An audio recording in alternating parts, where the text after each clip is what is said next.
খোয়াইতে শান্তিপূর্ণভাবে ভোট গ্রহণ প্রক্রিয়া সকাল থেকে শান্তিপূর্ণ ছিল বলে দাবি করছে প্রশাসন। খোয়াই ব্লকে ৯০টি পোলিং স্টেশনে ভোট নেওয়া হয়। ব্যাপক উৎসাহ এবং উদ্দীপনার সঙ্গে সর্বস্তরের জনগণ অংশগ্রহণ করছে, কিন্তু দুর্ভাগ্যের হলো এটা অত্যন্ত দৃষ্টিকটু লাগছে যে আমাদের খোয়াই ব্লকে কংগ্রেস, সিপিএম দুই দল পঞ্চায়েত সমিতি, জেলা পরিষদ এবং কিছু কিছু ক্ষেত্রে পঞ্চায়েতেও তারা নির্বাচনী ময়দানে রয়েছে, প্রার্থী দিয়েছে।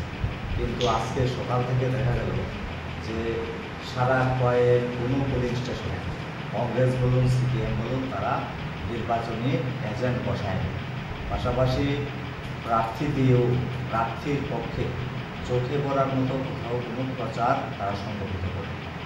তো আমাদের বক্তব্য হচ্ছে, গণতন্ত্রের বিরোধী দলের গুরুত্বপূর্ণ ভূমিকা থাকে। এই নির্বাচন সব বিরোধী দল ভোটে অংশগ্রহণ করেছে ঠিক, কিন্তু আমাদের এই নির্বাচনে একটা বিরোধী দল হিসাবে প্রার্থী দিয়ে নির্বাচনকে সর্বাত্মক সফল করে তোলার লক্ষ্যে তাদের যে ভূমিকা ছিল, এই ভূমিকা থেকে তারা পালিয়ে গেছে।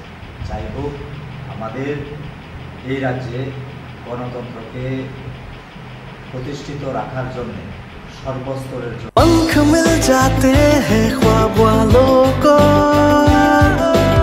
आड़ते हैं जिंदगी सवर ले, ऊंची ऊंची उड़ाने मुस्काने, उस मीठे पल का भरोसा तू कर ले। जिंदगी में कुछ बनो है Techno College of Engineering, Agartala.